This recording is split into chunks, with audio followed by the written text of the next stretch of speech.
6 years ago, top detective Steve Fulcher took on a case that would change his life. It's a crime in action, it's a kidnap, and a girl's life is at stake. It would bring him face to face with a serial killer, accused of kidnapping Sian O'Callaghan, a 22-year-old from Wiltshire. Steve doing what I think any family member would want an officer to do for them. He did what he thought was necessary to save a life, but stretched the law to breaking point. He breached rules. They were serious, they were deliberate, they were extraordinary. Disciplined by the force that once admired him, his career was ruined. My God, I couldn't believe what the police were doing. Now, for the first time, Steve Fulcher reveals the dramatic story of his 5-day search to rescue a kidnapped woman and bring a serial killer to justice. If I assumed she was dead, then she would be dead, because there is no other cavalry that's coming.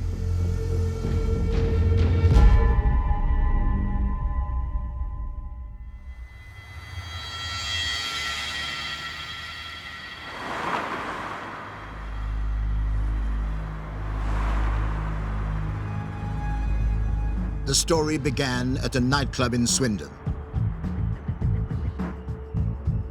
Sian O'Callaghan, a 22-year-old personal assistant, was on a night out with friends. Sian was this wonderful girl who had a stable relationship with Kevin, nice family, parents were lovely.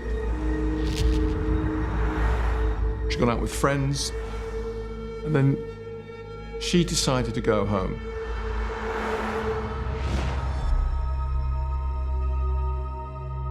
The nightclub CCTV, very murky, very grainy, showed her clearly alone, but you could see it's her. And you see her leave the club and go along the road. And that is it. She did not come home.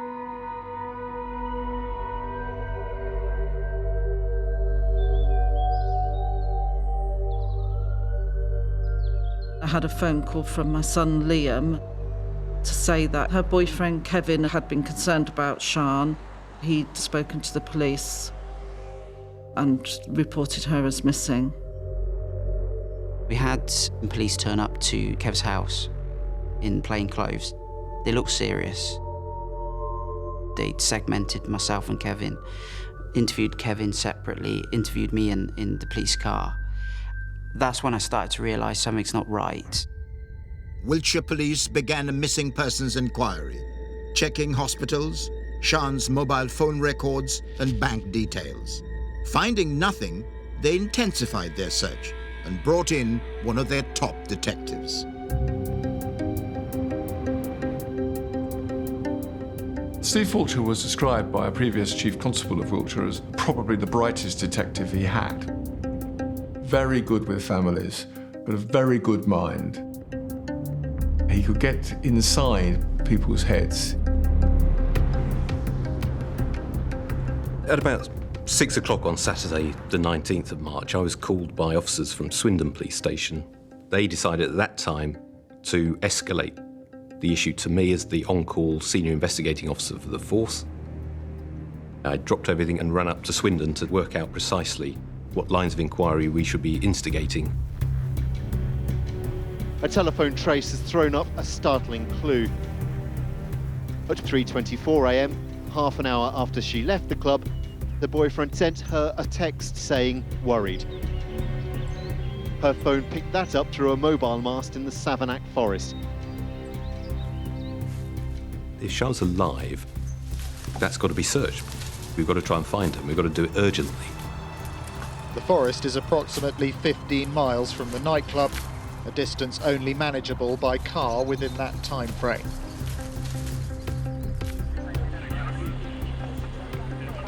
Working on the hypothesis that she could have been kidnapped and was still alive, I conducted this investigation as a crime in action.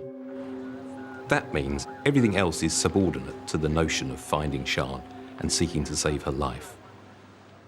If I assumed she was dead, then she would be dead, because there is no other cavalry that's coming. It's me and my team or nothing. Scouring Savanac Forest, Sian's family and friends joined police today in the hunt for her. Even people who don't know her turned up to help. It seemed like 1 minute it was on the television and the next thing it was hundreds of people out of Savanac. It was very surreal seeing it all. It couldn't be harder. A 6.5-mile radius of the Savanac Forest. Now, clearly, that in any terms is a difficult search issue, and I haven't got explicit locations that I can pinpoint a search parameter around.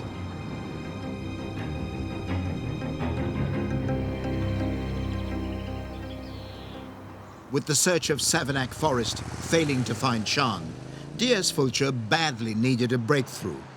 All he had to go on were the grainy CCTV images.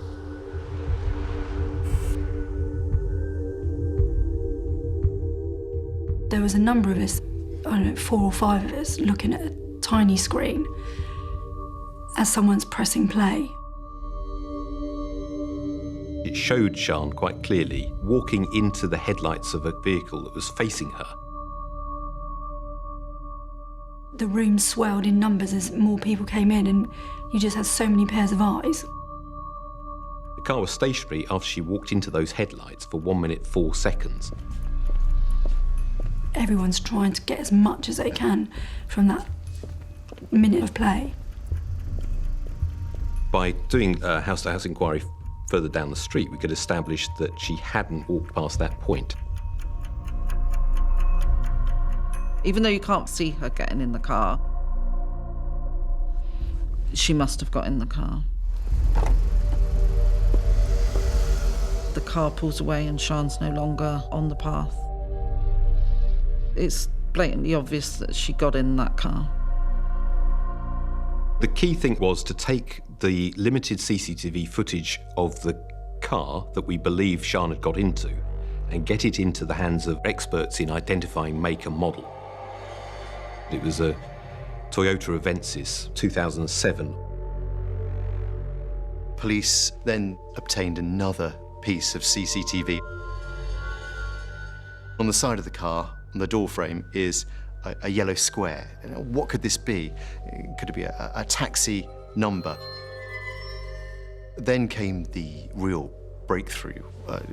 A police officer had the idea of looking at all the police dashboard cameras that were patrolling central Swindon at that time.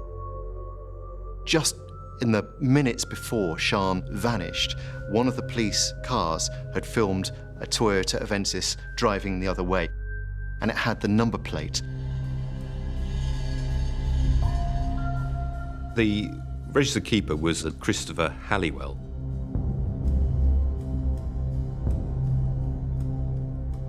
Christopher Halliwell lived locally in Swindon. He was a taxi driver.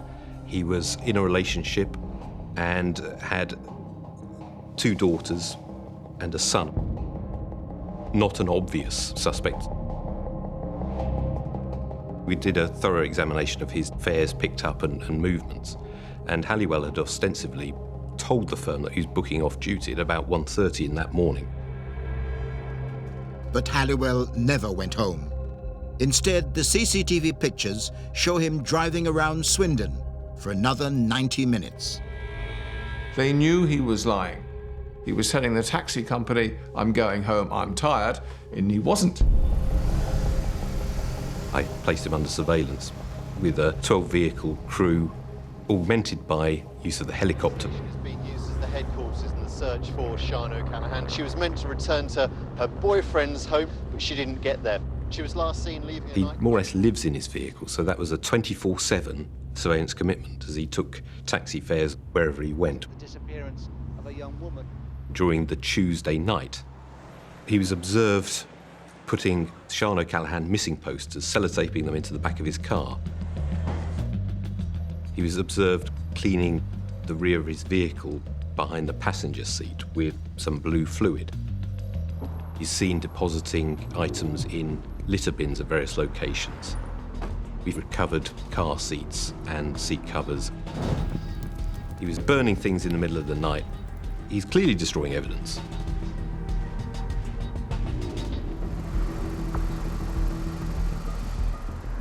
The question was asked of me by the surveillance commander, do you want us to move in, do you want us to arrest him? And the answer is, so you find forensic traces of Sian? Great. It won't help find Sian. It might help prosecuting him on suspicion of her disappearance, but it won't find Sian. The decision not to arrest Halliwell, that takes colossal nerve. And it's an insight into what was driving Superintendent Fulcher, that Sian O'Callaghan was still alive. We've got to hope that Halliwell returned to wherever he'd left her. She could be bound and gagged somewhere. We've got to find Sian. If Sian was alive, DS Fulcher knew the time to save her was running out. Police had now been tracking Christopher Halliwell's movements for 24 hours, but he still hadn't led them to Sian O'Callaghan. Although more specific data from her mobile phone was narrowing the search area. My new hypothesis was that the most likely location was a local beauty spot called Barbary Castle. My hunch was that this was the most likely place because it fits within the telephony data and is very close to Swindon. The window for finding Sian alive was closing. So Fulcher came up with a high-risk plan to trap Halliwell into leading them to her. He began to release selected information to the media. Dog teams. Police have narrowed the search area due to more specific information from Sian's phone. I'd written a sequence of information releases which would indicate to him that we're closer and closer to finding Sian. They describe digital hotspots, and these are the areas they're now focusing on. We're trying to encourage Halliwell to return to wherever he's left Sian O'Callaghan. But the pressure of coming close to capture, people can act in all kinds of ways. The very latest we have from the police says we're getting very close to identifying Sian's whereabouts.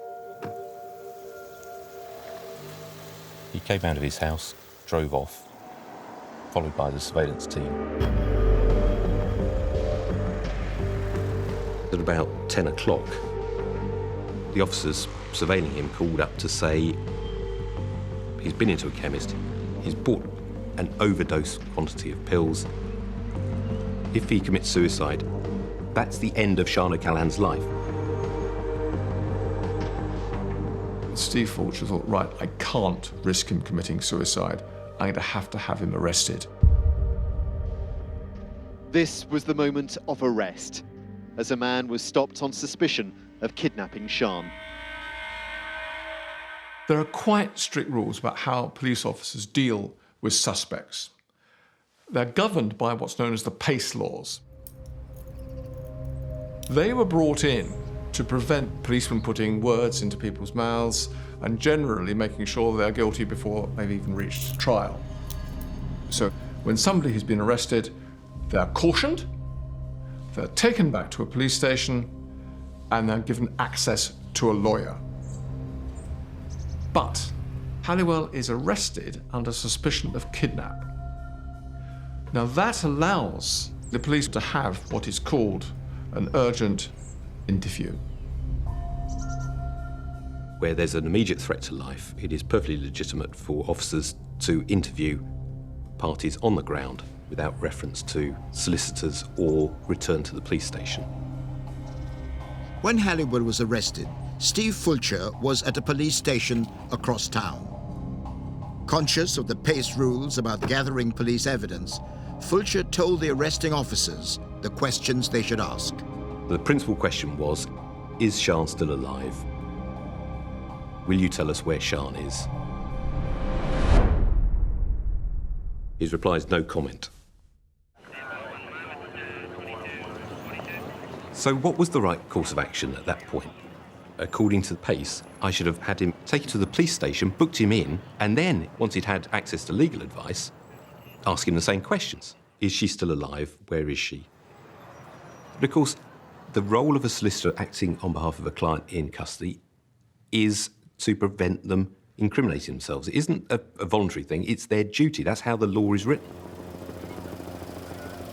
A discussion is then had in the office about whether or not this urgent interview can be extended by Steve Fulcher actually speaking to Halliwell. And Steve takes a decision that he will conduct an urgent interview of Halliwell himself and just says, right, let's go.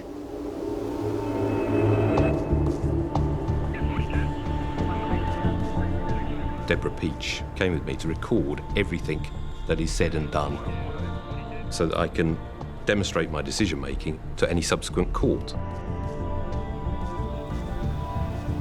I directed the officers who were transporting Halliwell to go to the place I considered most likely Sian to be, and that was Barbary Castle, and I'd meet them there.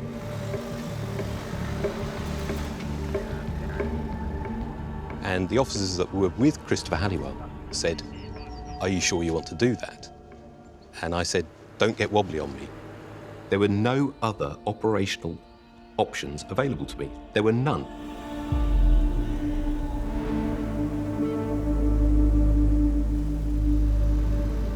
It's a crime in action, it's a kidnap. And a girl's life is at stake. All I could do was plead with him. Plead with him for her life.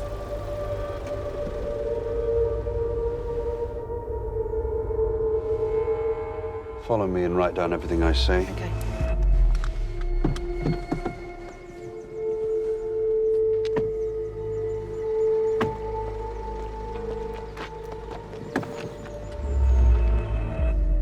Hello, Chris. I'm Steve Fulcher. I'm leading this inquiry, and I'm looking for Sian O'Callaghan.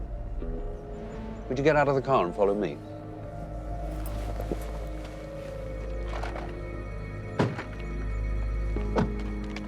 Comes to a point where you have to look him in the eye yourself, make that assessment. Are you going to tell me where Sian is?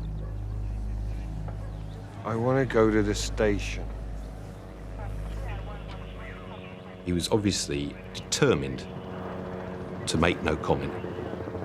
I know my rights. I want my solicitor. I'm not saying anything. I'm not doing anything to help you find Sian. You can go to the station, but what will happen is that you'll be vilified in the press. But if you tell us where Sian is, they will have known you've helped me, and you'd have done the right thing. Both of them were really calm. There were long silences.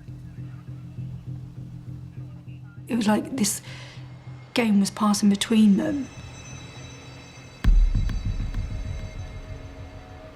You think I did it? I know you did it.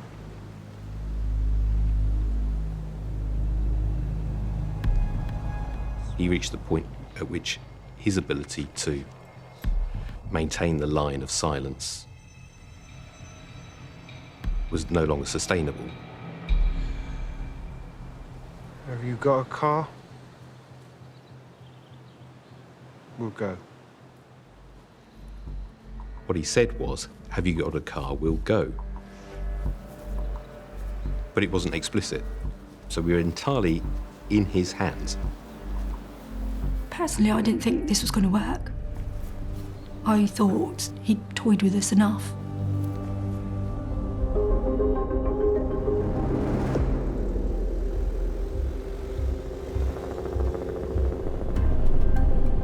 Debbie Peach sat in the front passenger seat, immediately in front of Christopher.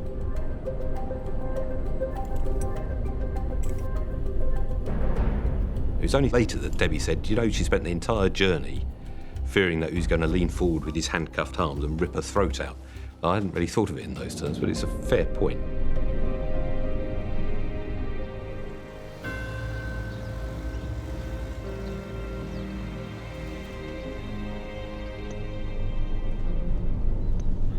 Can you slow down a bit?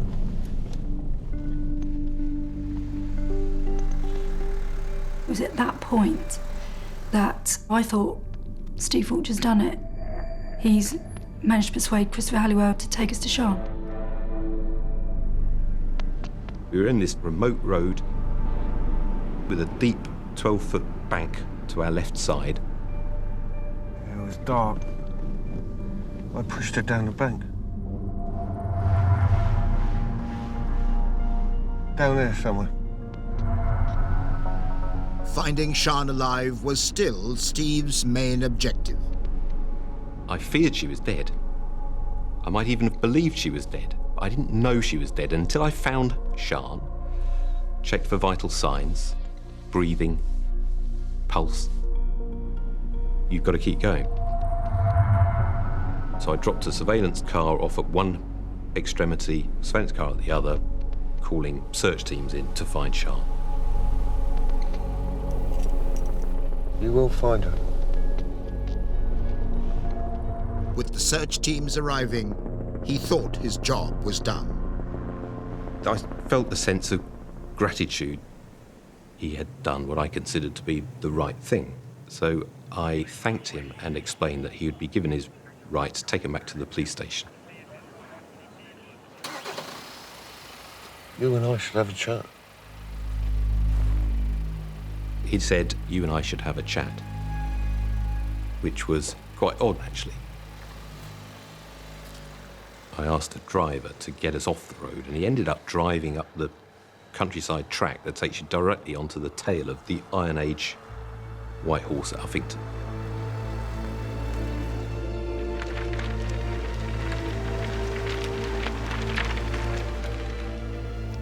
I interpreted you and I should have a chat as meaning that he would want some quid pro quo.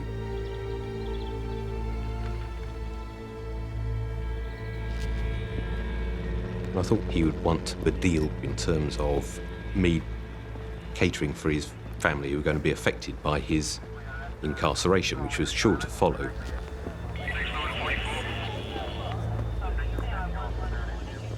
My thoughts were he was about to do a runner, and I was looking around thinking how quickly he could make an escape. And I just said, well, you know, what do you want to tell me? He asked for help. He said, what's the matter with me, Steve? I'm a sick fucker. Can I get help? I said, oh, it's gone beyond that, Chris. And then he said, do you want another one? He's agreed, it would appear, to take me to another victim that he's responsible for, which is an extraordinary offer. Are you sure you want to tell me this? You're the man in charge. He described another victim, a girl he'd taken from Manchester Road in Swindon, a prostitute. He couldn't tell me the year. He said it was either in 2003, 4 or 5. But he said that he could take me to the exact spot where he'd buried her. At that stage, there's absolutely no doubt under pace. Christopher Halliwell should have been charged on suspicion of murder, taken back to a police station, and given access to a solicitor. Clearly, this second victim has been dead for some time. Therefore, the defence that it's a kidnap doesn't hold water. I say, if somebody says, I've murdered somebody, your duty as a police officer is to recover the victim and the evidence associated with it. So I agreed to go with him. It was a decision that would change Steve Fulcher's life forever.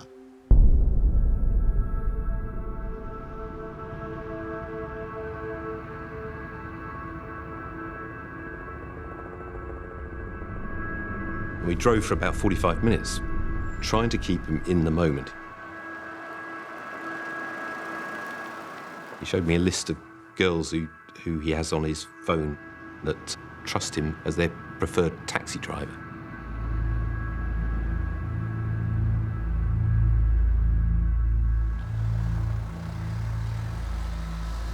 DS Fulcher had still not cautioned Halliwell, nor offered him access to a solicitor. With no prospect of finding a second victim alive, he knew he had a far weaker case for breaking police rules. As a professional police officer, calculating the consequences of accepting a confession under these circumstances, how admissible is any admission going to be? How will this be perceived subsequently in court processes? Should I stop him confessing, place him under arrest and take him back into custody? What are the ramifications of that? Well, the ramifications are clear. We might never find out who another one is. Then he paced it out, one foot in front of the other. He showed me the exact position where he thought the body was. She's under here. That's how definitive he was. He was fully contrite. For that one moment in his life, I believe. How did you finish it? Strangled. We had this quite surreal exchange. He knew full well that he's given the rest of his life away.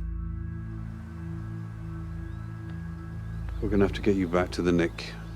You're going to have to tell us all this again.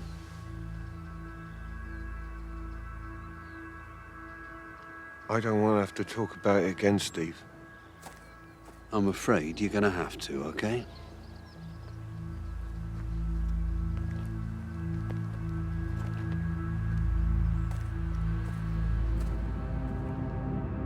As Fulcher made his way back to the police station, he took the phone call he'd been dreading.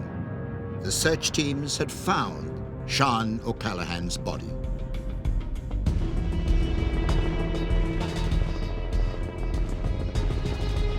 The missing persons investigation into what happened to Sian O'Callaghan after she left a Swindon nightclub is now a double murder investigation. Earlier on today, they have confirmed 2 bodies. One of them believed to be Sian O'Callaghan. There's been a lot of activity here in Ashby Avenue this afternoon. Police began searching a property belonging to a taxi driver arrested earlier on suspicion of kidnapping Sian. I can remember exactly where everyone was sat in the room. Our liaison that had been with us most of the time was sat down. Another liaison stood up and she just said, "We found Sian and she is dead." And that was the exact words. I remember that very clearly. On a cloudy night, in the absence of stars, the sky over Swindon lit up by the light of 1,000 lanterns.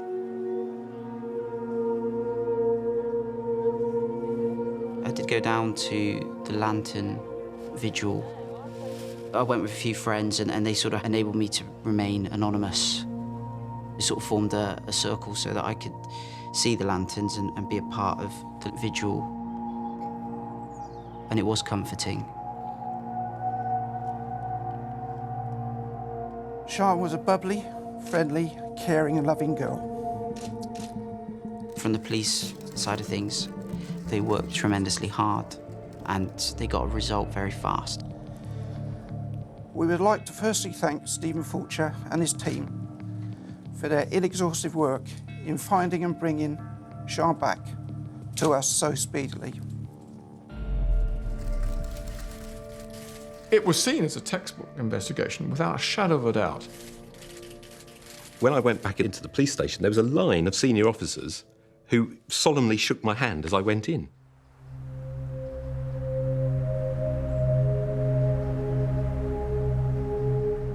Today, detectives investigating the murder of Sian O'Callaghan confirmed that a second set of human remains belonged to Rebecca Godden. She would have been 29 years old.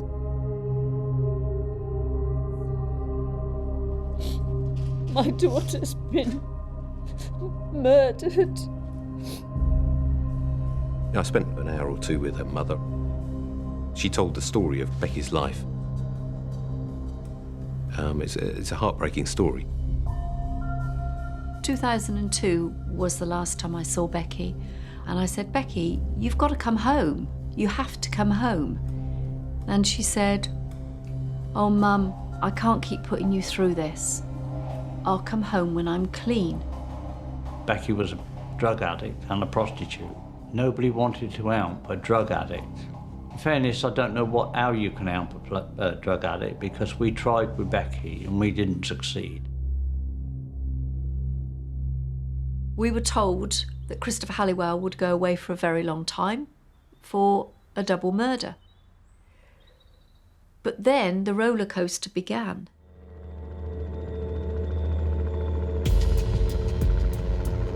The police were the only ones who knew that Halliwell had confessed to the murders without being cautioned. They'd assumed it would be a formality to get him to repeat what he'd told Steve Fulcher.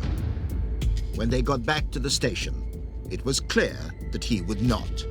He got himself a solicitor and was now offering no comment.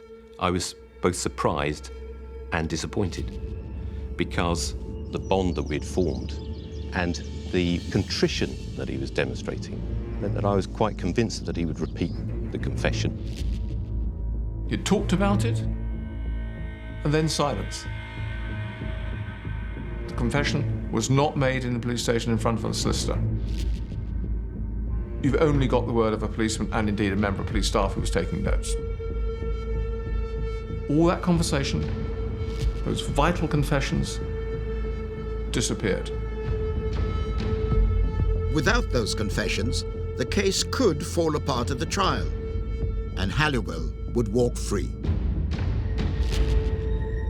10 months after Steve Fulcher arrested Christopher Halliwell, the case was ready to go to trial. Despite questions about his own conduct in breaching police and criminal evidence guidelines known as PACE, Steve Fulcher was confident that he'd acted correctly. But as proceedings began, Halliwell was still refusing to make a formal confession to the murders. I was in court when Halliwell's lawyers suddenly sprung this quite shocking suggestion that the trial should not go ahead. That Steve Fulcher had broken the PACE laws. And as a result of that, all the information that he got, conversations with Christopher Halliwell, were to be inadmissible. They could not be put before a jury. You have to have an appreciation of just how many rules he breached during the course of those 5 or 6 hours that he had Halliwell in his custody. I mean, they were multiple, they were serious, they were deliberate, they were extraordinary. I understand that people did not want to give police officers carte blanche to breach PACE, and I don't advocate that course of action at all. But this is a very particular, very extreme set of circumstances. The view in the courtroom was that D.S. Fulcher's actions had undermined justice for Sian. I was cross-examined by one of the top QCs in the country for 2 days. He said, "Officer, this isn't about truth and justice. This isn't about guilt or innocence. This is about admissibility of evidence." The idea you could extract those notions from a meaningful court process is, in my view, utterly ridiculous. Yes, you can go to the station, but what will happen is that you'll be vilified in the press. D.S. Fulcher had said to him, "You'll be vilified by the press if you don't make this confession," and that was employed by the defence to show that the officer in question had engaged in oppression to get Halliwell to speak frankly with him. In 1 hour's time, you will be in the press. I knew perfectly what Steve meant, as did Halliwell. Steve was saying, look, I can't control the media. The point I made was, we've got the whole media outside the police station. You're going to be taken into custody. They'll be doing a number on you, and if you're innocent, simply tell me and you don't need that to happen. Now that was twisted to suggest that I threatened to vilify him in the press, as if I could do such a thing, for one thing. I was following the national kidnap manual to the letter. This is what you're required to do in kidnap situations. Prioritise the life of the hostage.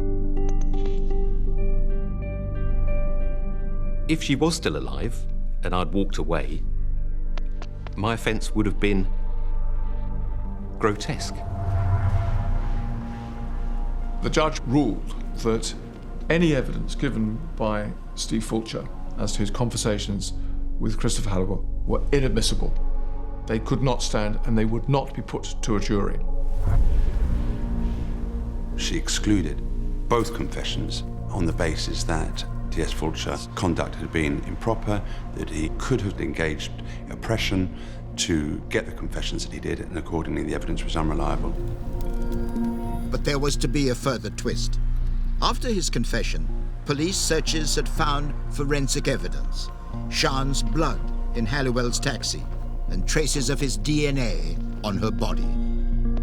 Fortunately, that forensic evidence placed Christopher Halliwell with the body of Sian O'Callaghan.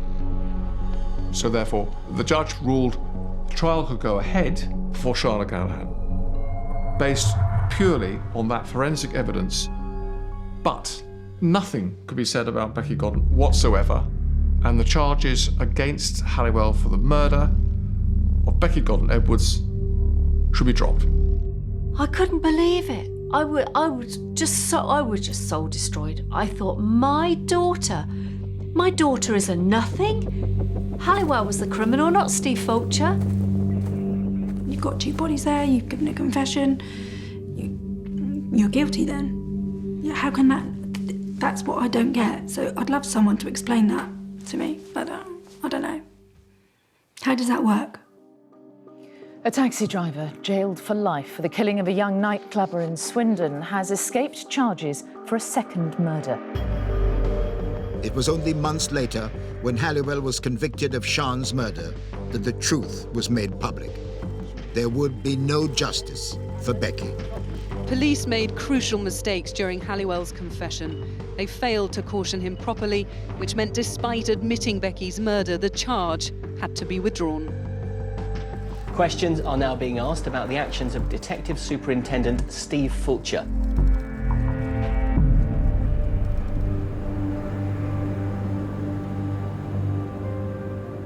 An investigation by the Independent Police Complaints Commission concluded that Fulcher should face charges of gross misconduct. An independent panel arranged by Wiltshire Police found him guilty of breaching PACE guidelines and inappropriate contact with the media. He was given final warnings about both, but allowed to keep his job. I can remember coming out of his conduct hearing. I was just, my God, I couldn't believe what the police had what they were doing. They were hanging him out to dry. The murder detective who caught a killer and was criticised by the police watchdog has resigned. He's almost unemployable, certainly unemployable in any British police force. Although, of course, he was not sacked. It's certainly taken its toll on him. I have a lot of sympathy for D.S. Fulcher.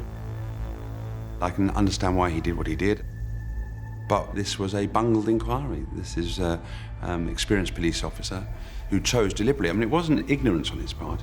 It was a conscious decision by him to drive a coach and horses through a recognised police procedure. I've lost my career. It destroyed my life, my finances, my family. One thing came out of it. After this systematic destruction of Steve Fulcher, they decided then to reopen Becky's murder inquiry.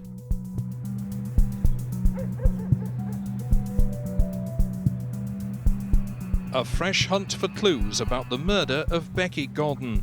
Police today began the forensic search of a house in Swindon, which they hope will yield missing evidence about what happened to Becky, who was last seen in December 2002. Today's prompted a direct appeal to Halliwell behind bars to tell all. This is your chance now. Come clean. Please. please. What have you got to lose? Chris Halliwell was questioned again by a new lead officer about the Becky murder, and there's this footage of the interview. Halliwell seems to be offering police a deal. I can resolve the matter, but I don't want you coming back every couple of years, every 5 years, every 10 years, whatever, with this, with something. As if it goes to court and I'm found guilty, that's it. They lock me up and throw me away the key. He seems to be offering them the confession that he murdered Becky, but he wants to be left alone. And the police say, no deal, we can't do that. Police still didn't have an admissible confession from Halliwell that he'd murdered Becky Godden.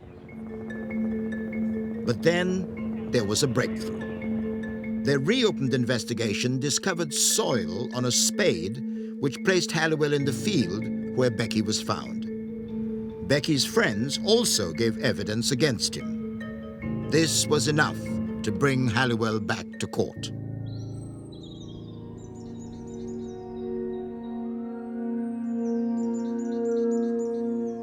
In that court case, the judge ruled that because of his earlier conviction for Sian's murder, Halliwell's confessions were now admissible in his trial for Becky's. The case was now overwhelming, and Halliwell was found guilty after only 2 hours of jury deliberation. To the families of Becky and Sian, this new ruling suggested the PACE laws need to be looked at again. It has been an extremely painful journey, but today we've received the justice that has felt like an eternity coming for our beautiful little girl, Becky.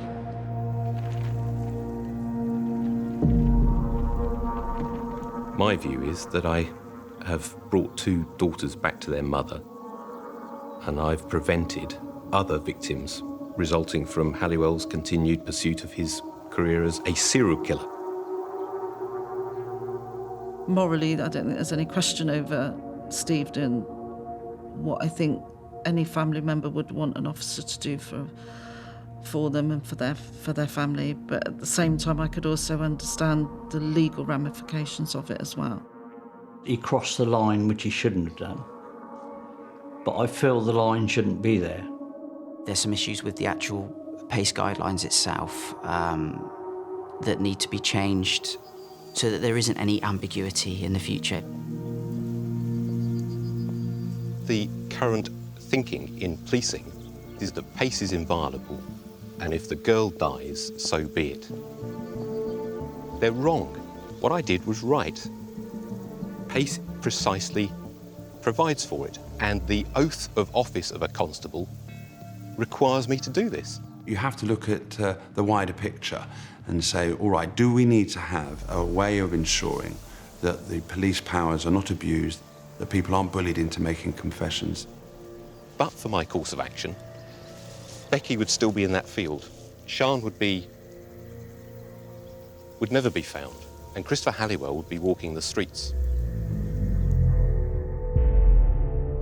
People can talk about it, discuss it, weigh it all up, but ultimately for us, that can go on and on and on, but we haven't got Sian, and that's the hardest.